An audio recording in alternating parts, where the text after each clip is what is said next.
जय हिंद प्यारे बच्चों। तो चलिए आगे बढ़ाते हैं हमारे चैप्टर को एक और बहुत इंपॉर्टेंट टॉपिक के साथ। आज के इस लेक्चर में हम जो टॉपिक डिस्कस करेंगे बेटा वो है विद्युत क्षेत्र तथा विद्युत क्षेत्र की तीव्रता। अंग्रेजी में हम इसे कहते हैं electric field and electric field intensity. तो हम समझने जा रहे हैं विद्युत क्षेत्र क्या होता है, विद्युत क्षेत्र की तीव्रता क्या होती है, और कुछ बहुत अच्छी अच्छी बातें करेंगे, बेसिक चीजें डिस्कस करेंगे जो बेटा बोर्ड परीक्षा के साथ साथ नीट तथा जेईई मेंस के पेपर में पूछी जा सकती हैं। तो बहुत ध्यान से पूरे लेक्चर को देखिए और साथ में नोट्स जरूर बनाएं। अगर आपने नोट्स बना रखे हैं बेटा तो आप चाहें तो रिवीजन के पर्पस से अगर लेक्चर को देखना है तो 1.5 की स्पीड में आप देख सकते हैं ताकि जल्दी जल्दी चीजें आप समझ लें। तो चलिए हम देखते हैं, सबसे पहले समझते हैं विद्युत क्षेत्र क्या होता है। तो बच्चों आप जहां भी रहते होंगे, जिस शहर में रहते होंगे, जिस मोहल्ले में रहते होंगे, जिस गांव में रहते होंगे, वहां आपकी कुछ ना कुछ बेटा ताकत होगी, आपका प्रभाव होगा होगा कि आपके आसपास के कुछ क्षेत्र में आपके नाम से काम चलता होगा। यानी कि बेटा आपका नाम बता देने से ही लोगों के काम हो जाते होंगे। यानी उस एरिया में आपका कुछ ना कुछ प्रभाव होगा, वो होगा आपका क्षेत्र। जैसे हम पिक्चरों में देखते हैं, पुरानी पिक्चरों में दिखाता कि भाई बोबड़िया दादा का इलाका है, यानी कि उस क्षेत्र में बोबड़िया दादा की बहुत चलती बेटा है ना, अपन के नाम से ही काम हो जाता है, इस टाइप का कुछ सीन होगा।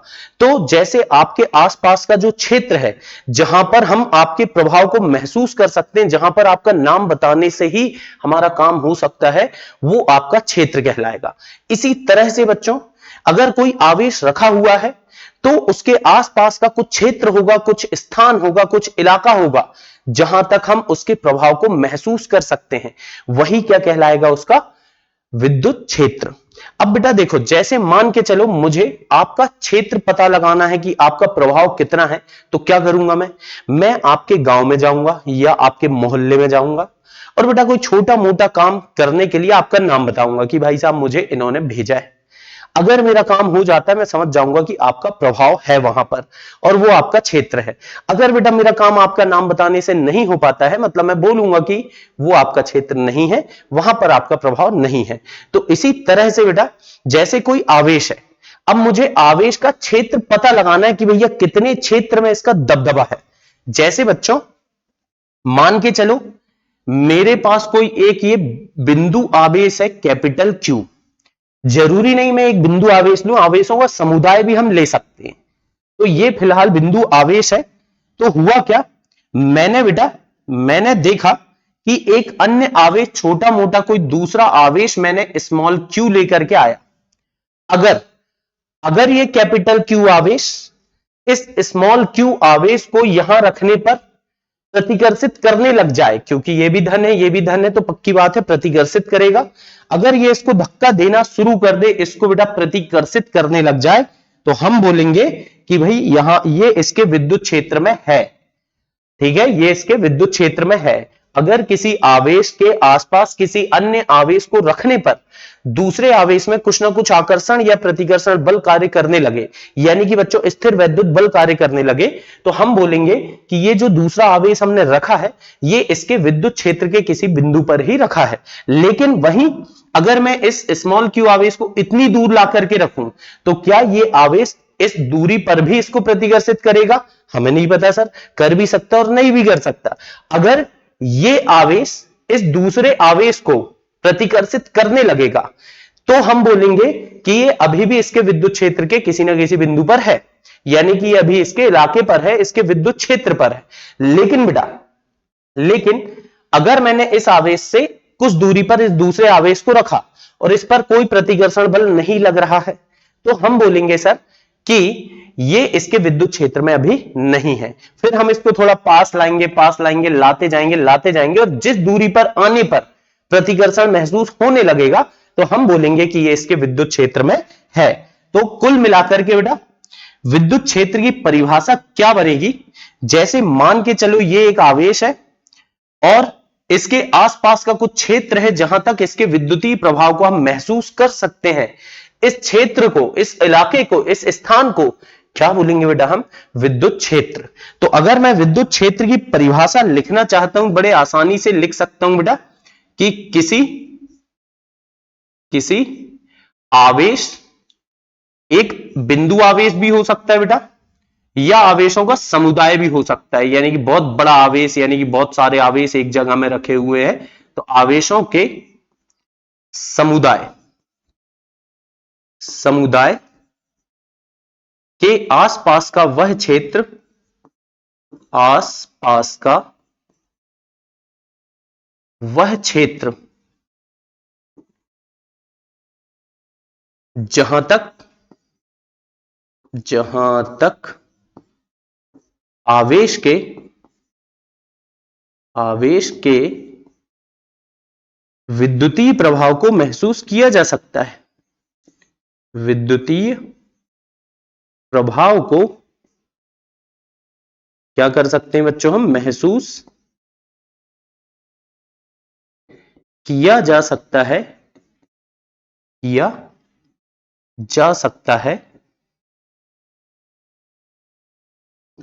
उस आवेश का विद्युत क्षेत्र कहलाता है, उस आवेश का क्या कहलाएगा बच्चों, विद्युत क्षेत्र कहलाता है, विद्युत क्षेत्र कहलाता है। ठीक है, तो ये हो गया बेटा विद्युत क्षेत्र की छोटी सी एक परिभाषा, आई होगी समझ में।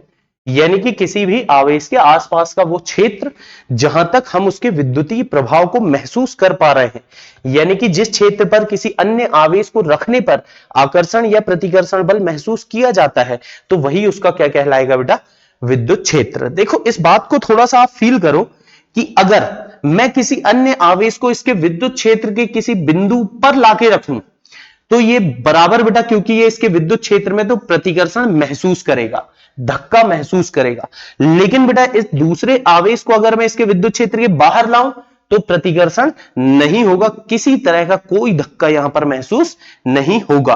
तो कुल मिलाकर के बेटा विद्युत क्षेत्र होगा क्या, किसी आवेश या आवेशों के समुदाय के आसपास का वह क्षेत्र होगा जहां तक हम उस आवेश के विद्युतीय प्रभाव को अनुभव कर सकते हैं, विद्युतीय प्रभाव को महसूस कर सकते हैं, क्या कहलाएगा बेटा, उस आवेश का विद्युत क्षेत्र कहलाता है।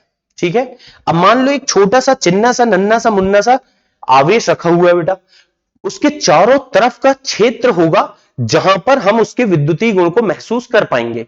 जैसे मान के चलो इस बोर्ड में एक आवेश रख दिया मैंने, तो ऐसा नहीं कि बेटा इस बोर्ड के समतल में ही हम उसके विद्युतीय क्षेत्र को महसूस कर पाएंगे, नहीं नहीं बेटा, उसका जो विद्युतीय क्षेत्र होगा 3D में होगा, ऐसा बेटा चारों तरफ होगा, चारों तरफ विद्युतीय क्षेत्र होगा।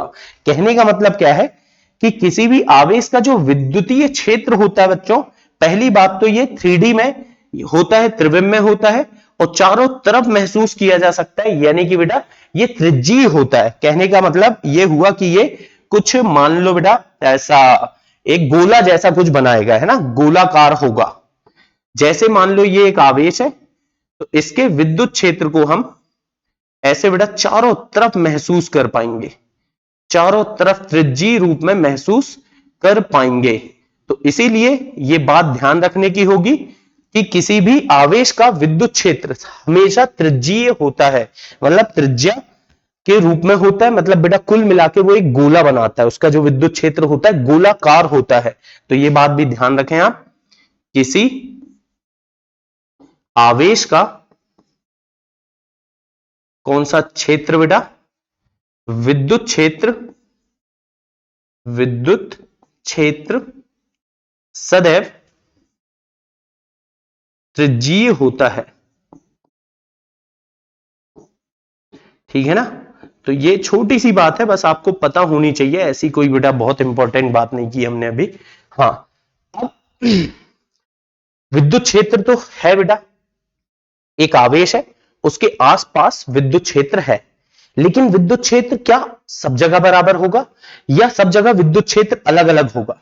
कहने का मतलब है कि जैसे मान लो बेटा ये एक आवेश है, ये कैपिटल क्यू आवेश है, इसके आसपास का हमने कुछ क्षेत्र चुना, कुछ इलाका चुना जहां तक हम इसके विद्युतीय गुण को महसूस कर पा रहे थे, और ये क्या है बच्चों, इस आवेश का ये है विद्युत क्षेत्र। ध्यान से समझे, बहुत अच्छी अच्छी बातें कर रहा हूं बेटा मैं आपसे। ये है इसका विद्युत क्षेत्र। अब मैंने क्या किया, हम जानते हैं बेटा कि अगर मैं इसके एकदम पास वाले बिंदु पर देखूंगा, मतलब इस आवेश के नजदीक में देखूंगा तो हमें विद्युतीय गुण या विद्युतीय प्रभाव अधिक मिलेगा बेटा देखने को। अगर मैं थोड़ी दूर देखूंगा, मान लो इस बिंदु को ए नाम दे रहा हूं, इस बिंदु को बी दे रहा हूं बेटा, और इस बिंदु को सी दे रहा हूं, क्या आप बता सकते हो कि किस बिंदु पर विद्युतीय प्रभाव अधिक होगा और किस पर कम होगा? तो बिल्कुल बेटा आप बता सकते हो, आवेश के जितना नजदीक होते हैं विद्युतीय प्रभाव उतना ज्यादा होता है, और आवेश से जितने दूर होते हैं विद्युतीय प्रभाव उतना कम होता है। मतलब बेटा किसी आवेश के चारों तरफ विद्युत क्षेत्र है, लेकिन विद्युत क्षेत्र के हर एक बिंदु पर विद्युतीय प्रभाव का मान अलग अलग है। बिंदु ए पर विद्युतीय प्रभाव अलग होगा, बिंदु सी पर विद्युतीय प्रभाव अलग होगा। कहने का मतलब है ए पर विद्युतीय प्रभाव अधिक होगा, बी पर विद्युतीय प्रभाव थोड़ा कम होगा, सी पर बहुत कम होगा। जैसे जैसे हम आवेश से दूर जाएंगे विद्युतीय प्रभाव घटते चले जाएंगे। ठीक है बेटा, यानी कि हमें यहां पर कोई एक ऐसी भौतिक राशि चाहिए है जो मुझे विद्युतीय प्रभाव का मान बता दे भाई साहब। तो एक ऐसी राशि की जरूरत पड़ी और इसके लिए बेटा हमने एक नई परिभाषा बनाई, एक नया शब्द बनाया, विद्युत क्षेत्र की तीव्रता। जैसे हम बोलते हैं इलेक्ट्रिक फील्ड इंटेंसिटी, ये है क्या? तो अभी तो हम इसे समझेंगे, लेकिन बेटा अगर आप सीधे सीधे बोलना चाहो विद्युत क्षेत्र की तीव्रता क्या है, यह एक भौतिक राशि है जो किसी आवेश के विद्युत क्षेत्र के किसी बिंदु पर, किसी आवेश के विद्युत क्षेत्र के किसी भी बिंदु पर विद्युतीय प्रभावों का मान बताती है कि विद्युतीय प्रभाव अधिक है या विद्युतीय प्रभाव कम है। कहने का मतलब क्या हुआ बेटा कि यह अभी ये देखिए, ऐसा मत समझिए कि एक ही परिभाषा है, ये तो बेटा जस्ट एक मैं इसके बारे में इसको इंट्रोड्यूस कर रहा हूं। परिभाषा आएगी, अभी बहुत अच्छी अच्छी परिभाषाएं आएंगी।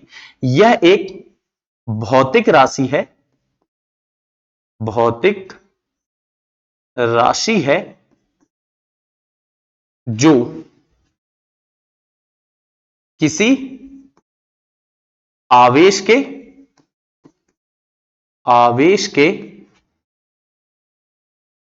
विद्युत क्षेत्र के किसी बिंदु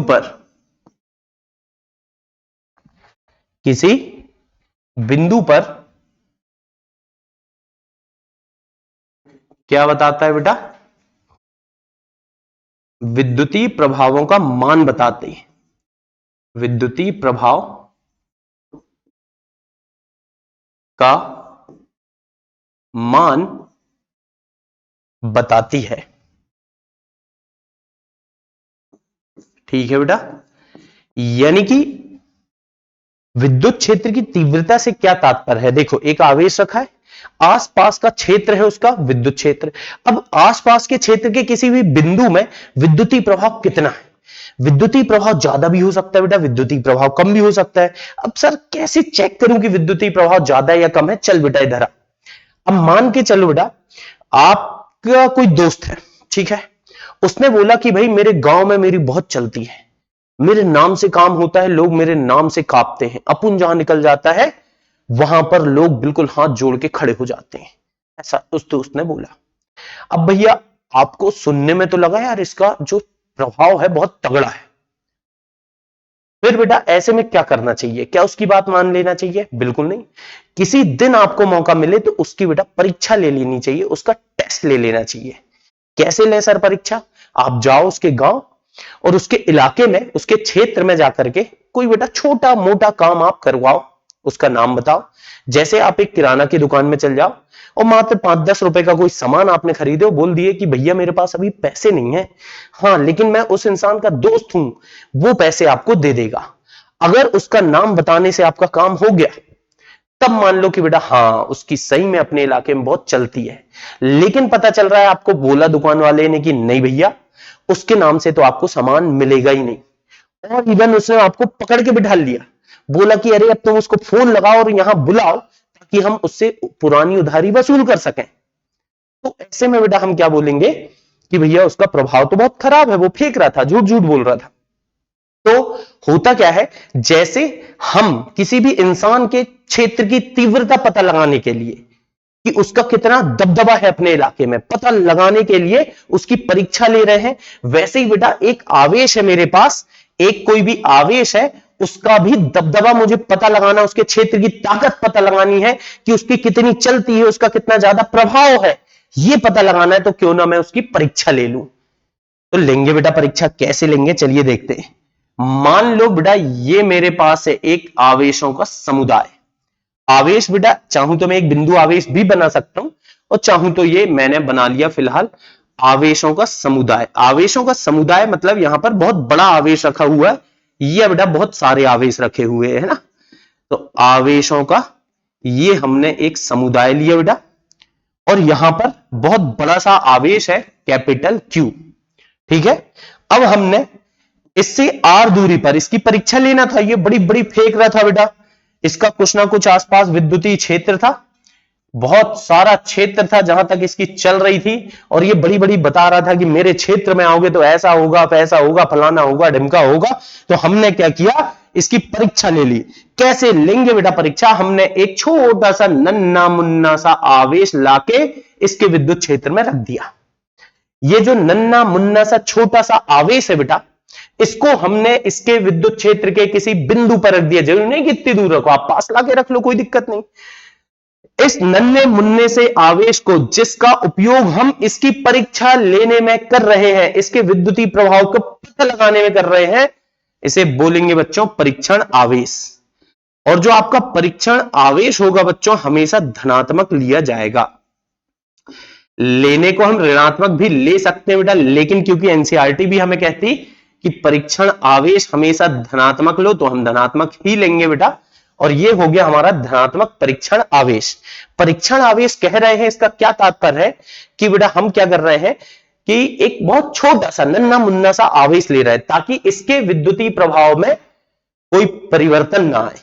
मतलब बेटा परीक्षण आवेश की अगर परिभाषा आप पूछना चाहो, ऐसा सच परीक्षाओं में आती नहीं है बेटा, लेकिन फिर भी हमको पता होनी चाहिए परीक्षण आवेश क्या होगा। वह अति अल्प आवेश, अति अल्प मतलब बेटा बहुत ही छोटा सा आवेश है ना, अति अल्प आवेश जिसके कारण क्या होगा बच्चों, जो हमारा मुख्य आवेश है, जिसे हम सोर्स चार्ज या बेटा मुख्य आवेश कह रहे हैं, जिसके कारण मुख्य आवेश के विद्युतीय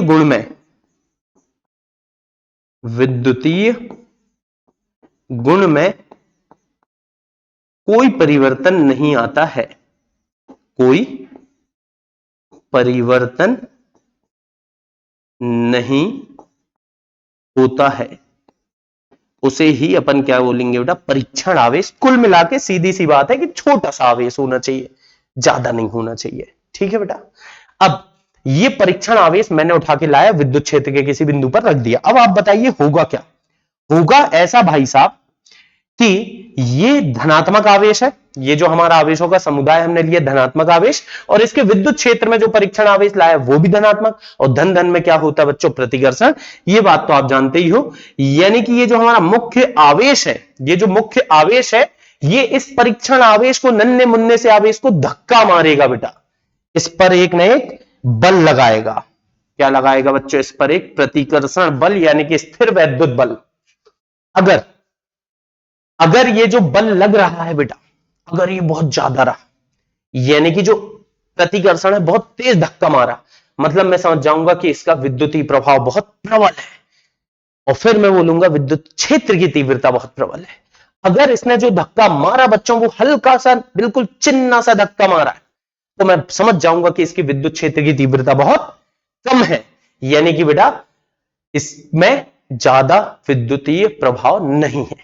ठीक है, चलिए क्या बोल रहा हूं मैं, इस बात को यहां पर हम साइड में लिखते हैं कि अगर ये बल यानी कि F जो है बेटा, अगर ये ज्यादा रहा, जो स्थिर वैद्युत बल प्रतिकर्षण बल लग रहा है, अगर ये बल बहुत ज्यादा रहा, इसका मतलब है कि इसके विद्युतीय प्रभाव बहुत प्रबल है, विद्युतीय प्रभाव बहुत अधिक है, और बच्चों विद्युतीय प्रभाव अधिक होने को हम बोल सकते हैं कि इसके विद्युत क्षेत्र की तीव्रता अधिक है।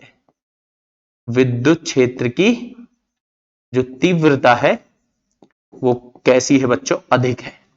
लेकिन वहीं अगर ये बल रहा बच्चों कम, तो हम समझ जाएंगे कि इसके जो विद्युतीय प्रभाव है, क्या है बेटा, विद्युतीय प्रभाव, ये प्रभाव बच्चों कैसे हैं, दुर्बल यानी कि कम। और विद्युतीय प्रभाव अगर कम है, इसका मतलब है कि विद्युत क्षेत्र की तीव्रता, विद्युत क्षेत्र की तीव्रता कैसी है बच्चों, बहुत कम है। तो कुल मिलाकर के विद्युत क्षेत्र की तीव्रता है क्या, सर जितना ज्यादा बल लगेगा विद्युत क्षेत्र की तीव्रता उतनी अधिक होगी, और जितना कम बल लगेगा विद्युत क्षेत्र की तीव्रता उतनी कम होगी, क्योंकि विद्युतीय प्रभाव इसी बल पर निर्भर कर रहे हैं। यानी कि विद्युत क्षेत्र की तीव्रता एक भौतिक राशि है जो हमें किसी आवेश के विद्युत क्षेत्र के किसी बिंदु पर विद्युतीय प्रभाव की जानकारी देते हैं, विद्युतीय प्रभाव का मान बताते हैं कि विद्युतीय प्रभाव अधिक है कि कम है। ठीक है बेटा, चलिए अब एक और बात, विद्युत क्षेत्र की तीव्रता की असली परिभाषा की तरफ चलते हैं। ठीक है बेटा, चलो थोड़ा सा इसी चित्र से समझते हैं अपन। ये बताओ, अगर मैं बोल दूं विद्युत क्षेत्र की जो तीव्रता है बच्चों, विद्युत क्षेत्र की तीव्रता को हम कैपिटल ई से प्रदर्शित करते हैं, ध्यान रखें। किससे प्रदर्शित करेंगे बच्चों, कैपिटल ई से। कैपिटल ई का मतलब होगा विद्युत क्षेत्र की तीव्रता। ठीक है, अब मैं क्या बोल रहा हूं कि अगर ये विद्युत क्षेत्र की तीव्रता सर अगर मैं बल के बराबर ही बोल दूं, विद्युत क्षेत्र की तीव्रता ई जो है अगर मैं इस बल के बराबर बोल दूं तो क्या बुराई है सर, देखते हैं बेटा। बल का सूत्र, बल कितना होगा हम बता सकते हैं क्या, इसके कारण इस पर लगने वाला बल कितना होगा, क्या हमने कूलम का नियम में सीखा है, बिल्कुल बेटा, के Q1 capital Q, Q2 small Q0 बटे दूरी कितनी हमने मान लिए बच्चों, हमने मान लिए कि जो कैपिटल Q आवेश है इससे Q0 की दूरी कितनी है, मान लो R है, तो बटे में क्या आता है बेटा, R²। तो सुनना, अगर मैं इस विद्युत क्षेत्र को इसी बल के द्वारा परिभाषित करूं, अगर मैं बोल दूं कि किसी आवेश के कारण उसके विद्युत क्षेत्र के किसी बिंदु पर परीक्षण आवेश पर लगने वाला बल ही विद्युत क्षेत्र की तीव्रता है, तो क्या यह परिभाषा सही होगी कि नहीं, थोड़ा सा मैं यह समझना चाह रहा हूं। देख बेटा, पहली बात यह बताओ आप मुझे कि आपका अपने गांव में जो प्रभाव है, आपका जो क्षेत्र की ताकत है आपकी, वो क्या चेक करने वाले पर निर्भर करेगी। मतलब बेटा, अगर आपका प्रभाव मैं जाके आपके गांव में चेक करूं या कोई और इंसान जाके चेक करे तो क्या आपका प्रभाव बदल जाएगा, बिल्कुल नहीं बेटा, आपका प्रभाव तो जितना है उतना ही रहेगा, वो चेक करने वाले पर थोड़ी निर्भर करेगा। इसी तरह से बेटा इस आवेश का विद्युतीय प्रभाव कितना है ये इस पर निर्भर नहीं करेगा। भाई देख, तूने इस परीक्षण आवेश को हटा दिया तो क्या इसका प्रभाव खत्म हो गया, नहीं बेटा, प्रभाव तो है उतना ही, बस तू परीक्षण लेने जब गया था तो परीक्षण आवेश को तूने रखा था। अगर तूने बेटा परीक्षण आवेश को वहां से हटा भी दिया तो इसका विद्युतीय प्रभाव बदलेगा नहीं, बढ़ेगा या घटेगा नहीं, जितना था उतना ही रहेगा। यानी परीक्षण आवेश को तो क्यों ले गए थे, केवल बेटा हमने परीक्षण लेने के लिए ले गए थे कि वो सही में उसके क्षेत्र में है या नहीं है। चाहो तो तुम यहां से परीक्षण आवेश को हटा भी दो, तो उसका जो विद्युत क्षेत्र है, जो विद्युत क्षेत्र की तीव्रता है, जो ताकत है, जो विद्युतीय प्रभाव है, वो उतना ही रहेगा, चाहे आप परीक्षण आवेश लगाओ चाहे ना लगाओ। जैसे बेटा आपके गांव में आपकी जो ताकत है, आपकी जो बेटा इज्जत है, वो उतनी ही रहेगी चाहे मैं चेक करूं या ना करूं। ऐसे थोड़ी बेटा मैं जिस दिन जाके चेक कर रहा हूं उसी दिन आपका प्रभाव है, दूसरे दिन से प्रभाव खत्म हो जाएगा, ऐसा थोड़ी ना, फिर वो असली प्रभाव है ही नहीं, फिर तो आपने अपने लोगों को सब सिखा पढ़ा के रख दिए और बस उस दिन आपका प्रभाव थोड़ा सा दिख गया, दूसरे दिन प्रभाव गायब हो गया, ऐसा थोड़ी होगा। मैं जाके प्रभाव चेक करूं आपका चाहे ना करूं, आपका जो प्रभाव वो तो उतना ही रहेगा। उसी तरह से मेरे बच्चों, मैं इस परीक्षण आवेश को लाऊं चाहे ना लाऊं, इस परीक्षण आवेश पर इसका विद्युत क्षेत्र निर्भर नहीं करेगा। यानी कि बेटा, यानी कि ये जो विद्युत क्षेत्र है इस परीक्षण आवेश पर निर्भर नहीं करेगा। यानी कि अगर मैं ऐसा लिख देता हूं तो ये सरासर क्या है बच्चों, गलत।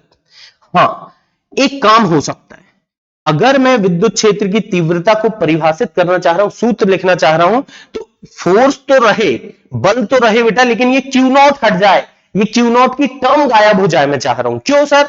क्योंकि इसके विद्युत क्षेत्र क्यू नॉट पर निर्भर काहे को करेगा, विद्युत क्षेत्र इसका क्यू नॉट पर निर्भर नहीं करेगा। तो क्यू नॉट को हटाना है बेटा मुझे यहां से, तो क्यू नॉट को कैसे हटाऊं, मैं भाग दे दूं क्यू नॉट का, ताकि बाद में क्यू नॉट से क्यू नॉट क्या हो जाएगा बच्चों, कैंसिल हो जाएगा। और इस तरह से मेरे बच्चों आपके पास ये सूत्र आ गया है, E बराबर एफ बटे क्यू नॉट। ई क्या है, विद्युत क्षेत्र की तीव्रता, एफ क्या है, परीक्षण आवेश पर लगने वाला बल, और क्यू नॉट क्या है बेटा, क्यू नॉट है परीक्षण आवेश का परिमाण, परीक्षण आवेश का मान, कि कितना मान है। ठीक है बच्चों। अब क्योंकि आप जानते हो बेटा कि बल तो सर सदिश राशि है और आवेश अदिश है, सदिश बटे अदिश हमेशा सदिश होता है बेटा, यानी कि विद्युत क्षेत्र की तीव्रता भी सदिश राशि होगी। अब इस सूत्र से हम परिभाषा लिखना चाह रहे हैं बेटा, चलिए लिखते हैं, बड़े आराम आराम से समझना। बल बटे आवेश, कौन सा आवेश, परीक्षण आवेश। तो हम क्या बोलेंगे बेटा, किसी आवेश, किसी आवेश या आवेशों के समुदाय, जहां भी अब मैं आवेश लिख रहा हूं बेटा, साथ में या आवेशों के समुदाय जरूर लिखूंगा, समुदाय के कारण प्रति एकांक परीक्षण आवेश, प्रति एकांक परीक्षण आवेश पर लगने वाला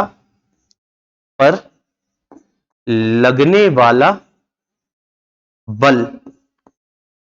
ठीक है, एक बार फिर से देखते हैं बेटा, किसी आवेश या आवेशों के समुदाय के कारण, इसी के कारण जो बल लग रहा है बेटा, है ना, हम ऐसा बोले, इसको और अपन मॉडिफाई करना चाहें और अच्छा सा सिस्टमैटिक करना चाहें बेटा, तो क्या कर सकते हैं कि कारण उसके विद्युत क्षेत्र के किसी बिंदु पर, यहां पर आप ये जोड़ लो, है ना, एक काम करते हैं, पूरा हटा लेते हैं, फिर से लिख लेंगे, कोई दिक्कत नहीं।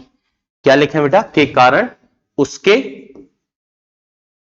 विद्युत क्षेत्र के किसी बिंदु पर, विद्युत क्षेत्र के किसी बिंदु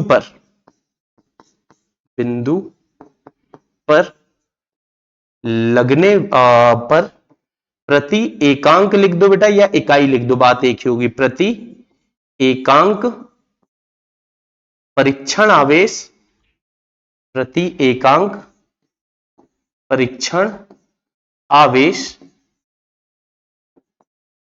पर लगने वाला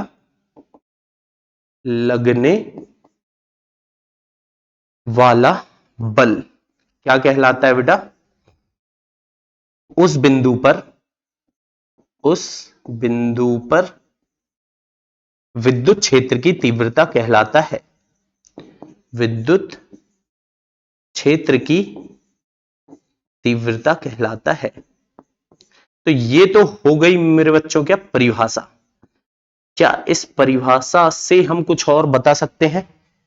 बिल्कुल बेटा, अभी बात करेंगे। देखो कैसे, ये क्यू नॉट मतलब प्रति एकांक परीक्षण आवेश पर लगने वाला बल क्या कहलाएगा, विद्युत क्षेत्र की तीव्रता।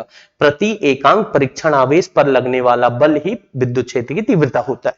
चलिए बेटा, एक और परिभाषा लिखना चाह रहा हूं मैं यहां पर आपके लिए, या करके आप लिख लें इस परिभाषा को। देखो, काश ये क्यू नॉट बेटा कितना कर दूं मैं, 1 कूलाम। अगर ये एक कूलाम हो गया तो E बराबर क्या हो जाएगा बच्चों, F, यानी कि बल ही विद्युत क्षेत्र की तीव्रता है, बल ही विद्युत क्षेत्र की तीव्रता है तब जब परीक्षण आवेश कितना हो, 1 कूलाम। तो मतलब बेटा यहां से हम परिभाषा बोल सकते हैं क्या, 1 कूलाम परीक्षण आवेश पर, 1 कूलाम परीक्षण आवेश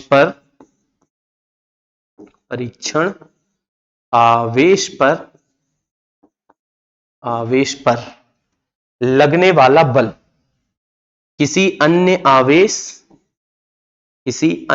आवेश के कारण अन्य आवेश के कारण उसके विद्युत क्षेत्र के किसी बिंदु पर, उसके विद्युत क्षेत्र के किसी बिंदु पर, के किसी बिंदु पर लगने वाला बल क्या कहलाता है बच्चों? विद्युत क्षेत्र की तीव्रता कहलाता है। उस बिंदु पर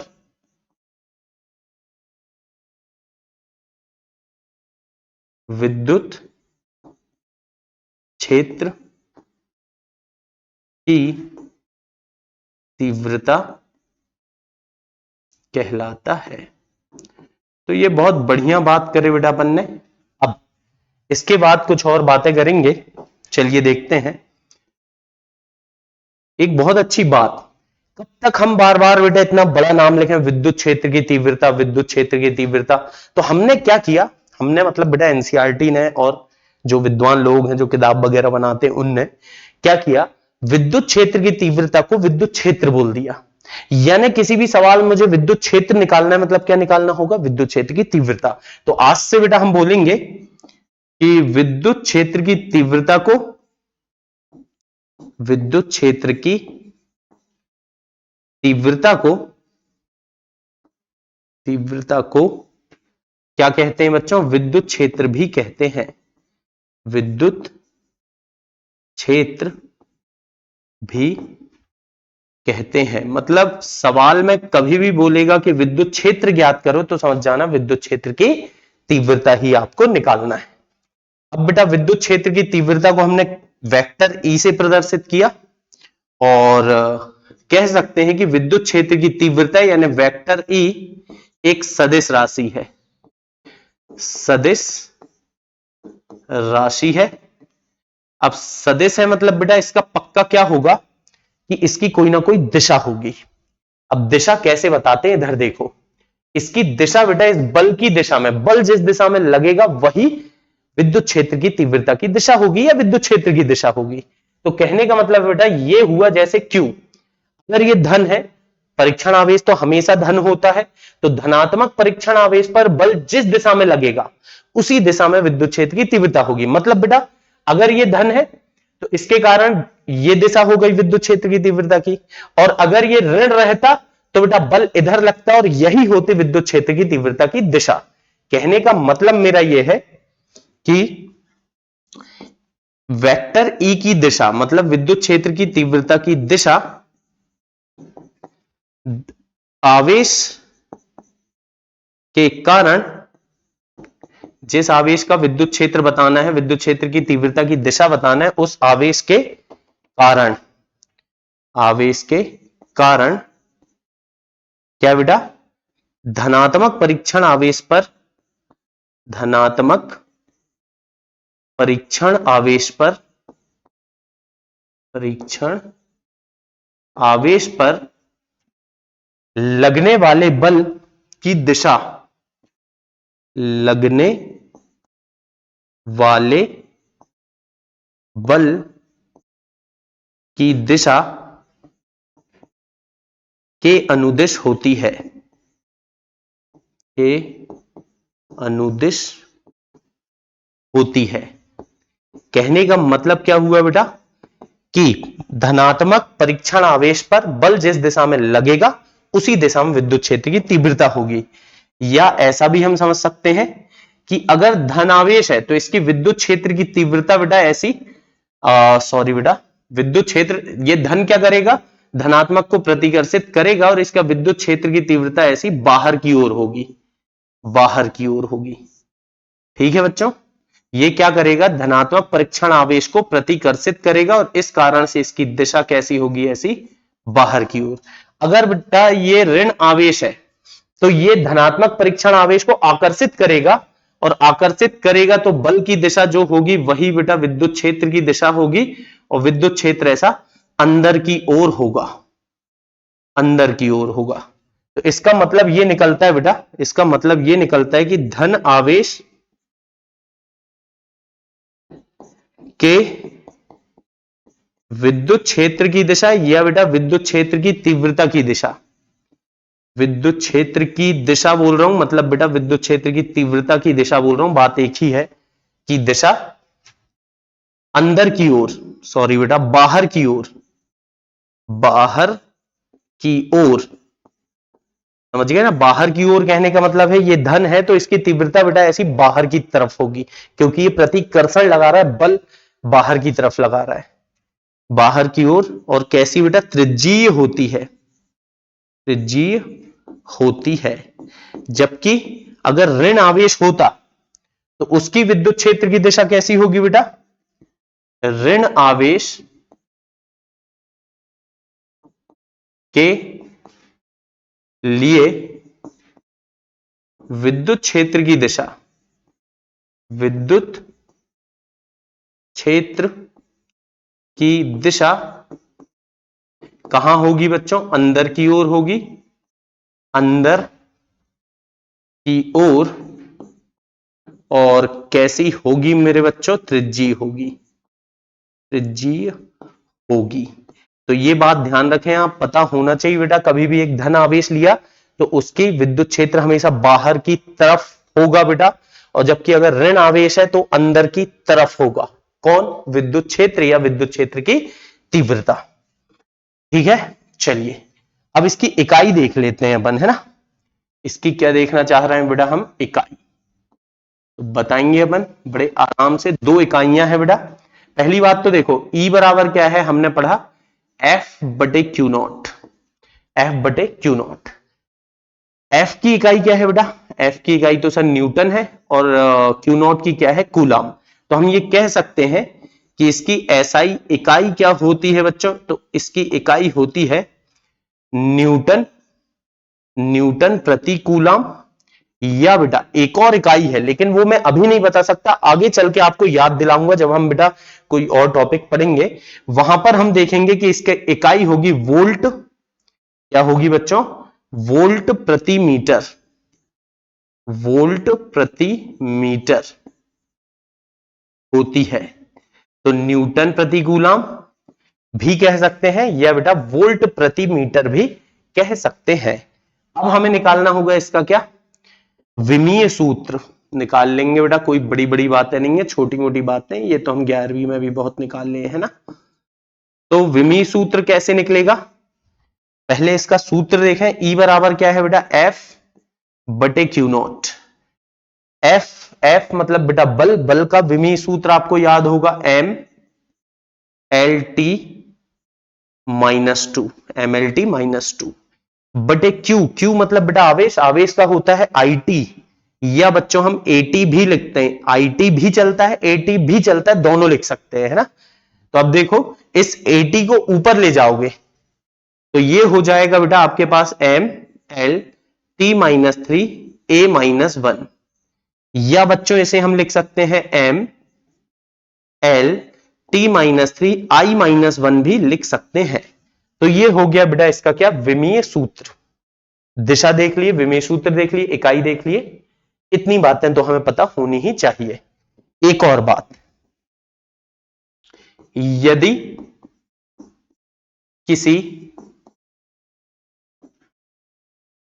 किसी आवेश के विद्युत क्षेत्र की तीव्रता, विद्युत क्षेत्र में एक अन्य आवेश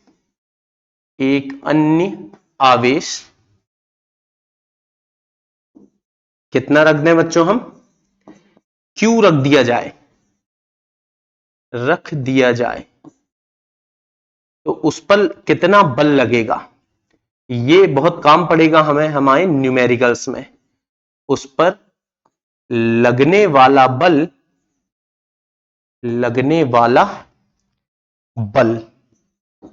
कितना होगा बच्चों, F बराबर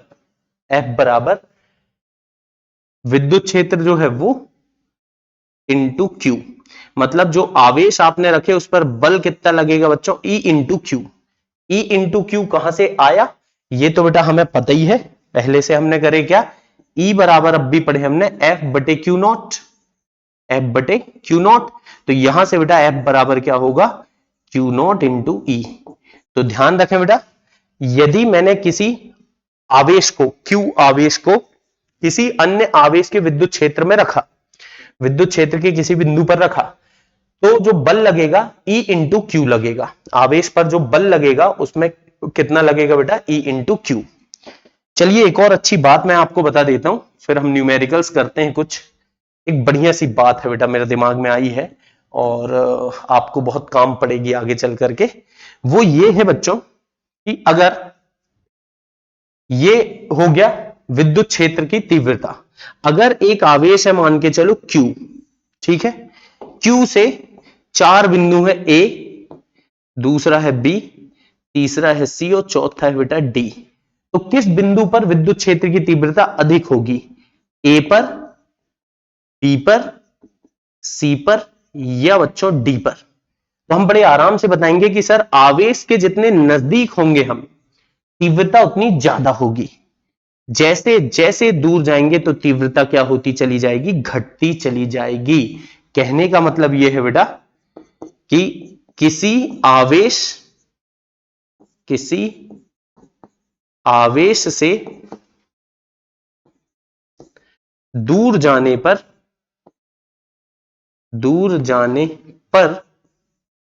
विद्युत क्षेत्र की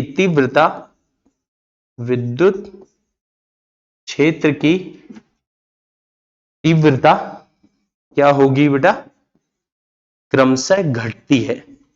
जैसे जैसे दूर जाएंगे बच्चों, वैसे वैसे तीव्रता क्या होती चली जाएगी, घटती चली जाएगी। ठीक है, तो ये कुछ बातें हैं। एक और आखिरी बात कि ये जो विद्युत क्षेत्र की तीव्रता है ये अध्यारोपण के सिद्धांत का पालन करती, मतलब बेटा जैसे हमने आवेशों का अध्यारोपण पढ़ा था कि किसी एक आवेश पर उसके आसपास रखे हुए सभी आवेशों के कारण लगने वाला परिणामी बल सभी प्रत्येक के कारण लगने वाले बल के सदिश योग के बराबर होता है। वैसे ही बेटा मैं बोल सकता हूं कि मान के चलो एक आवेश ये है Q1, दूसरा है Q2 और बेटा ये है Q3।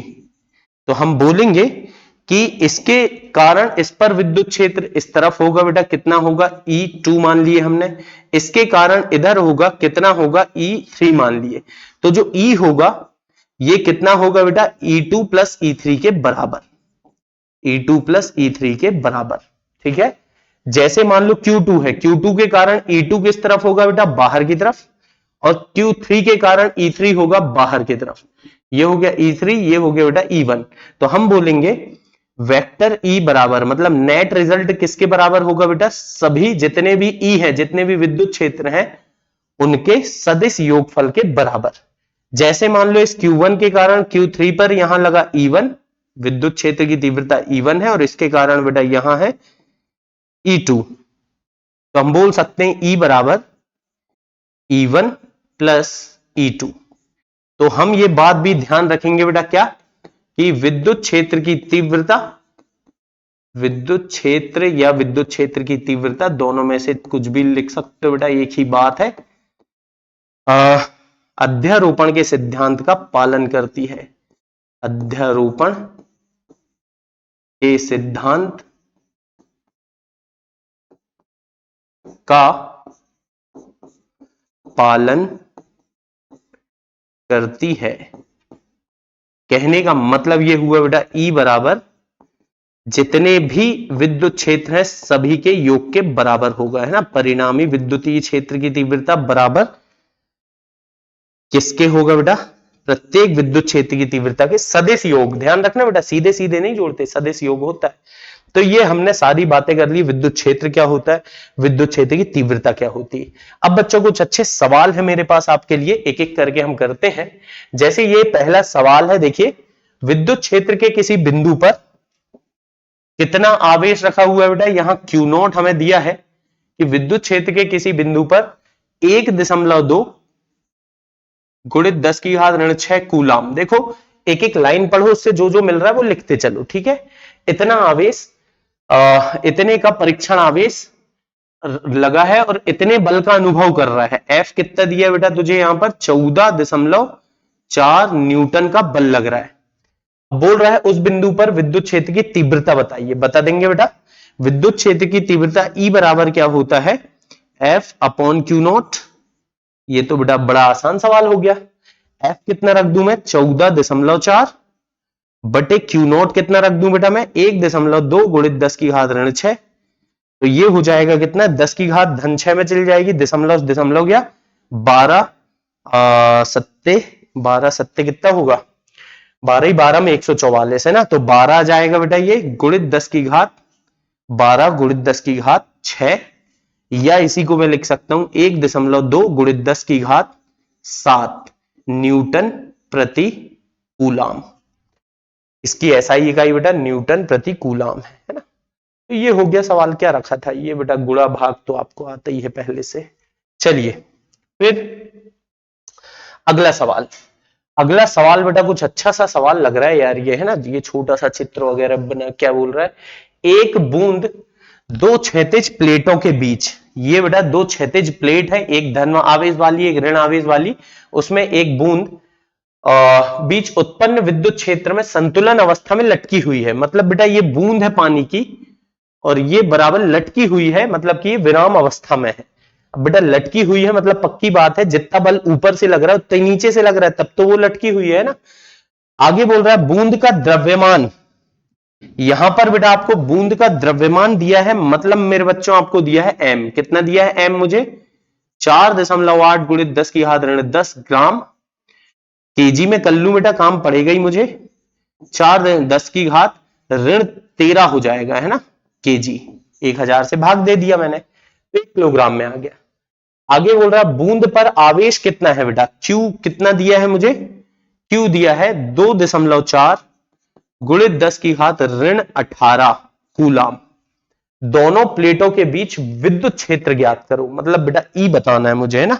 तो होगा क्या? देखो पहले तो आप, ये बूंद है बेटा, इसका कुछ ना कुछ द्रव्यमान है, तो इस द्रव्यमान के कारण नीचे की तरफ लगेगा बल कितना बच्चों? mg। अब सुनो, इस पर आपने कितना आवेश रखे हो बेटा? आवेश है 2.4 गुणित 10 की घात ऋण 18, मतलब धन आवेश।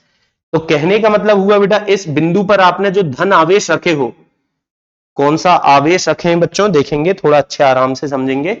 हमने इस पर रखे धन आवेश, क्योंकि बूंद पर धन है तो ये धन बूंद को बेटा प्रतिकर्षित करेगा और ऋण आकर्षित करेगा। तो इन ऋण के कारण और इन धन के कारण बूंद पर बेटा जो बल लगेगा वो ऊपर की तरफ लगेगा। कितना लगेगा सर? तो ये बल हमने पढ़ा है बेटा, कितना लगता है? F बराबर E इंटू क्यू। कितना लगेगा? E into Q. अब ये संतुलन की अवस्था में है, संतुलन की अवस्था में है। तो बेटा संतुलन की अवस्था में क्या होता है? क्या ये बात हम सीख रखे हैं पहले से?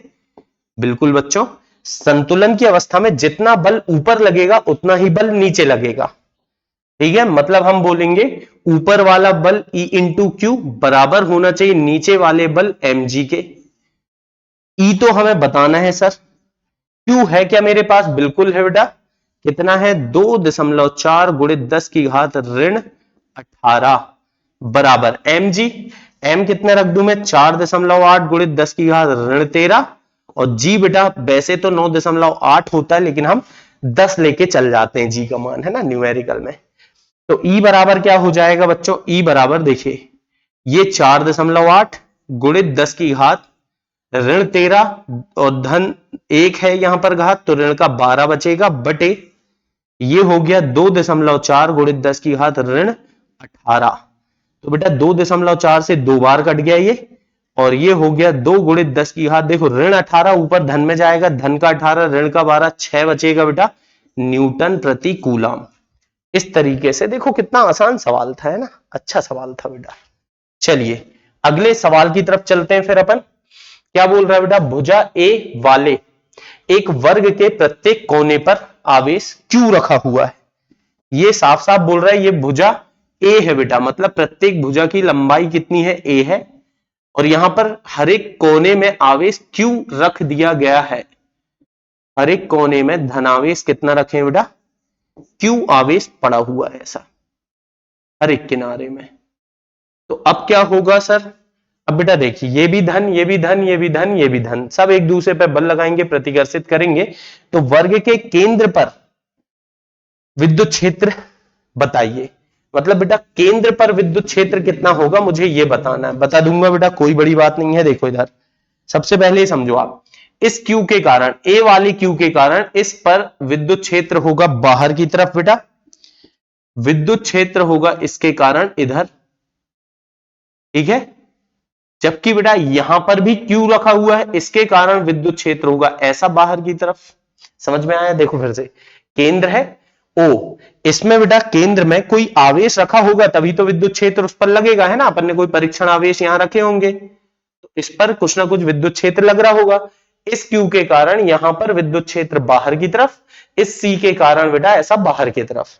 ऐसे ही हम देखेंगे इस Q के कारण, B वाले Q के कारण यहां पर विद्युत क्षेत्र ये होगा बेटा, जबकि बच्चों इस Q के कारण विद्युत क्षेत्र ये होगा।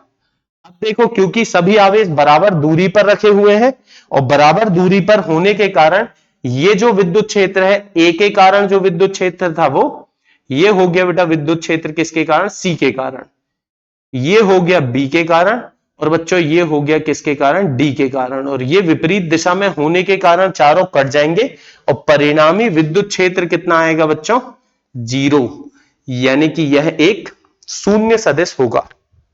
ठीक है, इस तरीके से सवाल अपन आराम से कर सकते हैं। फिर एक और अच्छा सवाल है बेटा, क्या बोल रहा है? यदि बिंदु P पर आवेश रखा जाए कितना? 2 माइक्रो कूलम।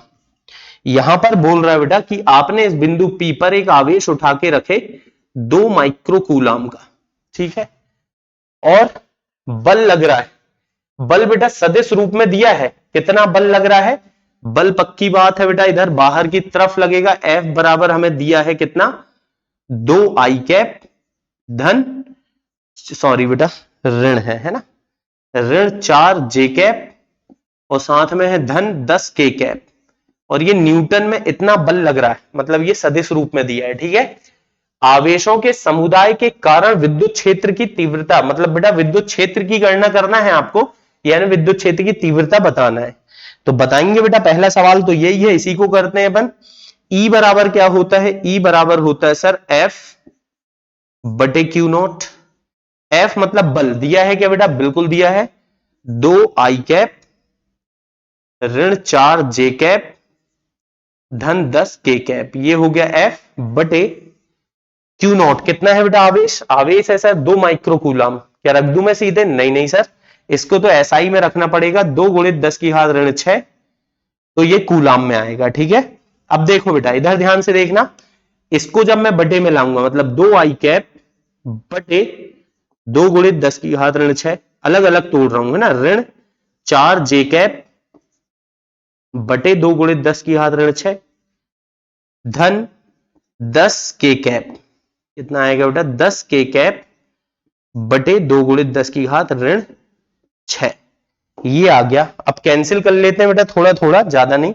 देखो 2 से 2 ये कट गया तो हो गया आई कैप बटे 10 की घात ऋण 6, और बेटा 2 दूनी 4, मतलब ये हो गया ऋण 2 जे कैप बटे 10 की घात ऋण 6, और बच्चों धन में आ गया 2 पंचे 10, मतलब कि 5 के कैप बटे 10 की घात ऋण 6।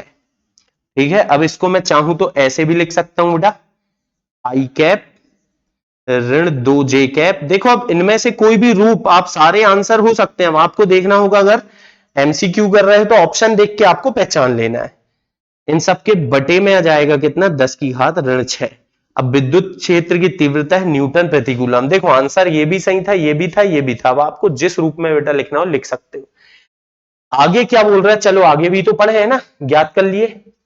बताइए कि यदि बिंदु P पर -5 माइक्रो कूलम आवेश रखा जाए तो वह कितने बल का अनुभव करेगा। मतलब P से बेटा अपन ने इसको हटाए 2 माइक्रो कूलम को।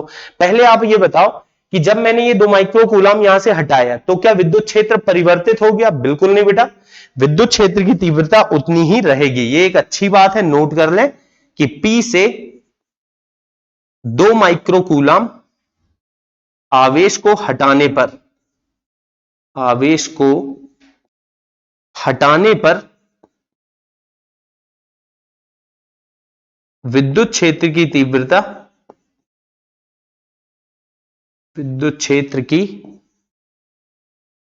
तीव्रता उतनी ही रहेगी। मतलब तीव्रता में कोई परिवर्तन नहीं आएगा। आप आवेश रखो चाहे ना रखो, लेकिन बेटा विद्युत क्षेत्र की तीव्रता तो उतनी ही रहेगी। मान लो आपका प्रभाव है, मैं चेक करूं चाहे ना करूं, वो तो उतना ही रहेगा, है ना। तो वैसे ही बेटा, अब मैंने यहां से 2 माइक्रो कूलम हटाया, फेंक दिया बेटा, वहां पर लाया कौन सा आवेश? -5 माइक्रो कूलम। कितना लाया बेटा उठा के मैंने यहां पर? अब -5 माइक्रो कूलम। तो बल निकालना है, निकाल लेंगे बेटा, कोई बड़ी बात नहीं। बल कितना लगेगा? F बराबर E इंटू क्यू नोट। तो F बराबर बेटा E कितना आ गया? ये आ गया सर हमारे पास, कितना आ गया? I कैप बटे 10⁻⁶, ये वाला मान रख दे रहा हूं मैं, -2J कैप बटे 10⁻⁶, और धन में है बेटा धन 5K कैप बटे 10⁻⁶। ये तो हो गया क्या बच्चों? ये हो गया आपके पास वेक्टर E, और इनटू में क्यू नॉट मतलब कितना लाके रखना है? -5 माइक्रो कूलम। देख बेटा, अगर सदिश रूप में है, कभी भी सदिश रूप में है, तो क्या करेंगे हम? यहां पर सदिश रूप में ये चिन्ह के साथ रखना पड़ेगा। तो यहां पर ये चिन्ह के साथ रखेंगे तो क्या रखेंगे? -5 गुणित 10⁻⁶ कूलम। ठीक है, माइक्रो कूलम था बेटा, इसको कूलम में बदल लिया है ना। यहां पर थोड़ा सा मैं ये बता दूं कि ये अलग था और ये अलग है। अब क्या होगा बेटा? ये हो जाएगा माइनस, यहां आ जाएगा तो माइनस का 5 आई कैप बचेगा बेटा। देखो कैसे, 10⁻⁶ से 10⁻⁶ गया, माइनस माइनस का हो जाएगा प्लस, 5 दूनी 10 जे कैप, और बेटा माइनस प्लस का माइनस, 5 25 के कैप, ये आ जाएगा। तो ये वेक्टर एफ। अगर मुझे परिमाण पूछता तो भी मैं बता देता बल कितना लगेगा। बताना बेटा, परिमाण भी हमें पढ़े तो हम बता देंगे। करनी के अंदर -5 का वर्ग धन 10 का वर्ग और धन -25 का वर्ग। बेटा क्या हो जाएगा? 5 का वर्ग हो जाएगा 25, धन 10 का वर्ग हो जाएगा बेटा 100, धन 25 का वर्ग हो जाएगा 625। तो ये हो जाएगा कितना? 650 750 न्यूटन। ये हम ऐसे भी बता सकते हैं। ठीक है बेटा, अब इसमें एक और टॉपिक मैं साथ में कवर कर दे रहा हूं आपको कि सदिश रूप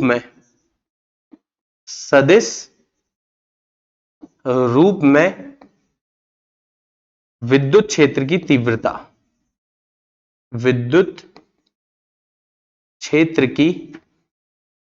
तीव्रता, देखो बेटा होता क्या है, समझ लो, ये बहुत अच्छी बात बता रहा हूं मैं आपको कि अगर सदिश रूप में तीव्रता लिखना है तो कैसे लिखेंगे बेटा, और सदिश रूप में नहीं लिख रहे हैं तो कैसे लिखेंगे, दोनों को हम समझते हैं। ध्यान से देखना, आसान सी बात है, ऐसी कोई बहुत कठिन बात तो है नहीं। होता क्या है, देखो हमने ये पढ़े E बराबर F बटे क्यू नॉट, F बटे क्यू नॉट पढ़े बेटा, लेकिन ये अभी क्या है? अदिश रूप। यानी कि यहां पर हम जो क्यू नॉट है बेटा, इसको बिना चिन्ह के लिखेंगे। जब हमें इसका मान बताना हो, केवल सदिश ना हो, दिशा ना हो, केवल मान बताना हो बेटा, तो इसको हम रखेंगे बिना चिन्ह के। और बच्चों अगर यहां पर मुझे बोल दिया गया कि बताओ भैया वेक्टर रूप में क्या होगा, तो जब मैं क्यू नॉट लिखूंगा ना, सूत्र तो वही रहेगा, सूत्र में कोई परिवर्तन नहीं आएगा। केवल ध्यान ये रखना है कि जो क्यू नॉट होगा बेटा, ये चिन्ह सहित रखना होगा, चिन्ह सहित। तो ये पहले भी हमने पढ़ा है ना, कि जब हम किसी भी चीज का सदिश रूप पढ़ते हैं तो बेटा चिन्ह के साथ रखेंगे और अदिश रूप में चिन्ह के बिना रखेंगे। ठीक है, ऐसी कोई बहुत बड़ी बात नहीं, लेकिन पता होना चाहिए। अब बेटा इसके आगे के टॉपिक हम अगले लेक्चर में कवर करेंगे। तो ये था विद्युत क्षेत्र क्या होता है, विद्युत क्षेत्र की तीव्रता क्या होती है, और उससे संबंधित कुछ अच्छे सवाल हमने किए बेटा। अब अगले लेक्चर में हम समझेंगे कि एक बिंदु आवेश के कारण विद्युत क्षेत्र की तीव्रता कैसे हम निकाल सकते हैं, जो कि एक डेरिवेशन है, बहुत अच्छा डेरिवेशन है, बोर्ड एग्जाम वगैरह में आता भी है, लेकिन उसे हम अगले लेक्चर में कवर करेंगे। फिर मिलेंगे बच्चों नेक्स्ट लेक्चर में। तब तक आप अपनी पढ़ाई को अच्छे से कंटिन्यू करिए, प्रॉपर नोट्स बनाइए, और अगर आप चाहते हैं कि ऐसे ही और अच्छे लेक्चर आपको डिलीवर होते रहे तो चैनल को सब्सक्राइब और बेटा शेयर जरूर करिए।